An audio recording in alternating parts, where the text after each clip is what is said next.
John Darling is at the end of the road with nowhere to go as he is being pursued by people who want his soul stone. Dowling calls them despicable for having lured him out in the name of Sanger and tells them they will never get his soul stone. Dowling starts to burn his primordial spirit, but he is bound by ropes made of light by its attackers. Dowling, with nowhere to go, opens the gates to the underworld. His attackers try to run away, so as to avoid their soul getting sucked into the underworld and being destroyed forever, which will prevent them from transcending, but they all eventually get sucked in. Just as Dowling's soul is about to be sucked into the underworld, Sanger comes to his rescue and gives him a soul stone. Sanger tells him he has received the Heavenly Father's approval to ascend to immortality and become a god. Sanger is struck by lightning and falls towards Dowling. The soul stone splits into two and enters their hand with Dowling passing out. Dowling wakes up in a new world as a baby. He looks at his hand and sees half of the Taiji soul stone. It is handed over to his mother, who has pointy ears. Dowling realizes the life force in her body is fading away. She passes out and the servant rushes to get help. Dowling gives her the leftover of his spiritual power from his previous life, since it will extend her life for a few years. Two men rush in Dowling's father and grandfather, and they ask his mother how she was. Dowling's father looks at him and says he looks weak than their other children, so he may not be a general, but his mother tells him he has a lot of mana, so he will grow up to be a strong magician in future. Dowling's grandfather is happy and says there will finally be a magician in the dragon blood family, and his mother says his initial mana is stronger than anyone in the elf clan, so he will grow up to be the strongest magician in the kingdom. Dowling has gathered a lot of information in the last 100 days about the world he's currently in, but that's not what he is worried about. Currently all he wants is someone to take away the old women bothering him. Dowling's mother picks him up and says the bishop came to know about their son's large mana and says he's going to baptize him himself, and his father says he's going to announce his name later. Dowling's mother puts him down and Dowling tries to cultivate his mana, but the queen, who is also his aunt, interrupts his cultivation by lifting him up. Bishop Sass arrives with the princess, but the queen tells the princess she can't be on the altar because she's a concubine, but Bishop Sass says she's her assistant. The princess asks the queen to hand her the child. The queen hands her Dowling, but he urinates on her as revenge because she bullied her family. The princess is asked to leave the altar because her clothes are stained. Bishop Sass carries Dowling and tests his mana, and Dowling realizes he has to be careful in hiding his spiritual power as he grows up. Dowling is baptized, and General Dahl is asked to name his son, and he raises him up and names him a clay blood dragon. 3 years later, Clay is running around the palace ignoring his mother's warning.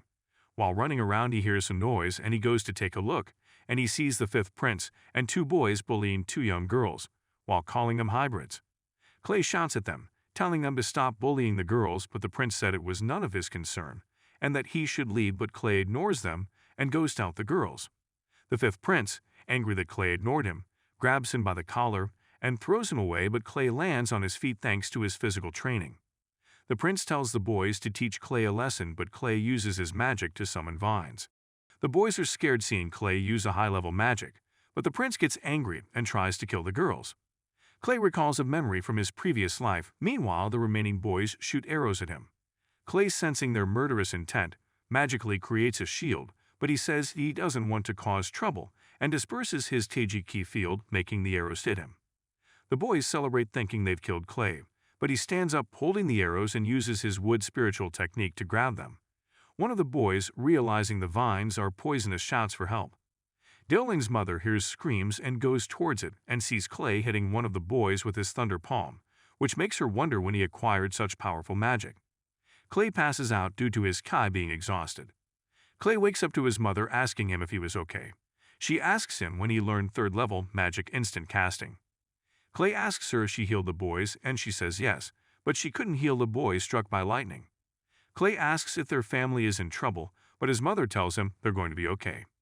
Dahl enters and tells them the royal family wants to seal Clay's magic, and he agrees.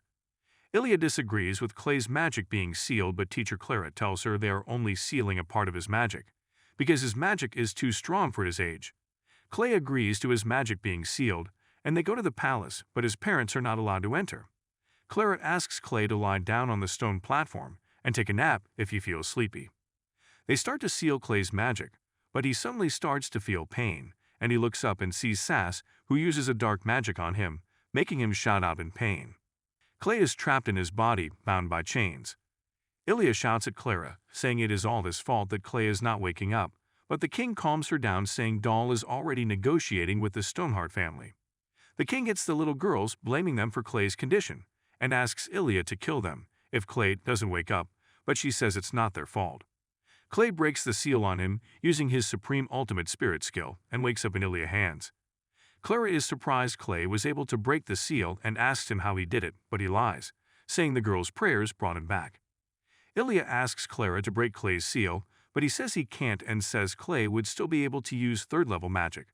But Ilya gets angry and Clara tells her the queen of the elf kingdom might be able to break the spell. The king asks Clay to ask for anything he wants, and he tells him to take care of the little girls, and the king says he will make them princesses. Several days later, Clay is preparing to leave for the elven kingdom, and the little girls come to see him off. They give him an eagle as a gift, and he aims at Radar, and the girls kiss him, while bidding him farewell. Clay's wagon leaves, while in the carriage Clay and his father chats, and Ilya tells them to keep quiet and asks the grandfather what's wrong. Daoling's grandfather orders Joe to go and kill all those who harmed his grandson, but Ilya says they can't harm each other in the big families, but the grandfather says they can kill concubines and illegitimate children, and besides the king is supporting him.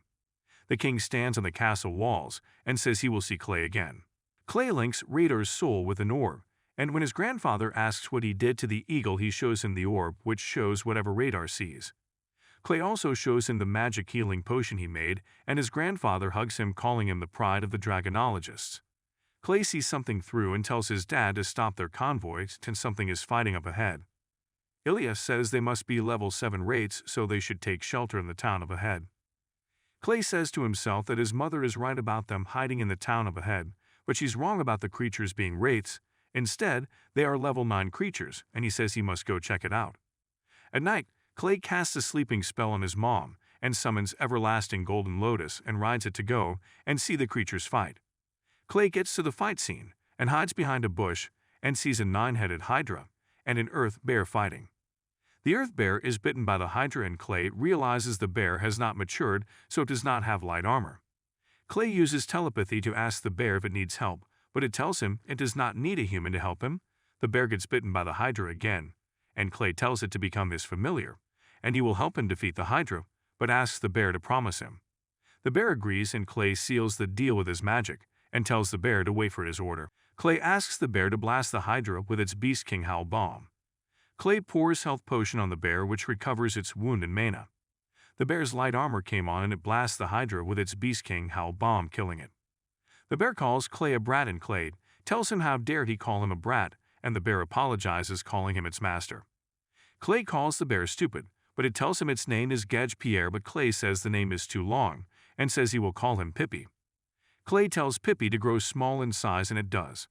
Clay carries him and tries to fly with him on Everlasting Golden Lotus, but they don't move, and Clay tells Pippi it's too fat, but Pippi says he's the one who doesn't have enough mana. Clay asks Pippi to grow back in size and carry him to the edge of the forest and shrink back in size before they enter the town. As they are going, a green crystal appears over the dead Hydra, and Pippi says it's the Hydra's monster core. Clay says it is a good material for alchemy, but they can't carry it, so they leave, saying they'll come back for it. Clay's parents are looking all over for him, and he enters carrying Pippi. His mother asks him where he has been, and he lies that he heard Pippi's voice outside, so he went to save it, and that he has signed a contract with it. His parents say they have to resupply before leaving, but Clay says he didn't see any supply since they started their journey, and his mom tells him it's in the ring on her father, which can even fit the whole city inside. Clay thinks that with the ring he will be able to retrieve the Hydra's body and crystal. Clay asks his mother to help him retrieve Hydra's corpse and crystal, and she agrees, telling them they're going to split it. Ilya and everyone rides out to the elf forest. They find the Hydra's body, and Ilya commands her men to peel its skin without wasting a drop of blood and asks them to find the Hydra's lair, but the men said it could take a long time to find the lair. Clay tells them Pippi will lead them to the lair. Pippi leads them to the lair, and they find a lot of treasure, but Clay goes further in and finds a level 8 shield. He also finds a ring with the same aura as his mom's. A sword and a book comes out of the ring, and Clay says the book belongs to Greendale, the greatest alchemist of mankind. He was a specialist in forging swords and summoning props. Ilya tells him the sword contains 3 kinds of magic attack, speed and wind. Clay is happy he found a book on alchemy.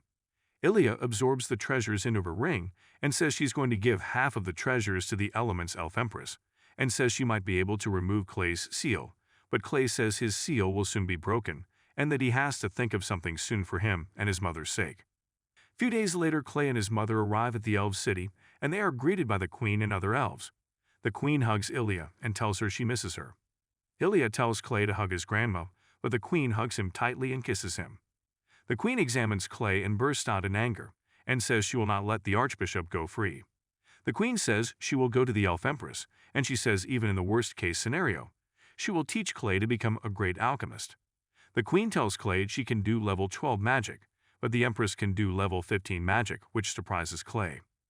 Ilya tells Clay to go and rest. In the room, Clay tells Pippi he doesn't know there's level 15 magic, but Pippi tells him most people can use level 12 magic, even most adult dragons can use it. Clay says there's no way Pippi has seen an adult dragon, but he says he has an azure dragon as a friend and it lives on the snowy mountain at the edge of the elven forest. Clay asks Pippi to take him to the dragon, but Pippi says it's not strong enough to use the space gate. Clay gives Pippi an earth magic pill, and it suddenly becomes strong, and it opens the space gate, which is a portal. Clay and Pippi teleport into a snowy mountain, and Clay shouts at Pippi for bringing them there and says he would have frozen if he didn't have the supreme ultimate spirit skill, and asks if a dragon really lives there. Pippi tells Clay her name is Christina, and she's still young just like him, and she lives there to increase her power. Pippi announces his arrival, and Christina asks him if Clay is the food she brought for her, but Pippi tells her Clay is an alchemist, and he helped him open the space gate. Clay introduces himself to Christina.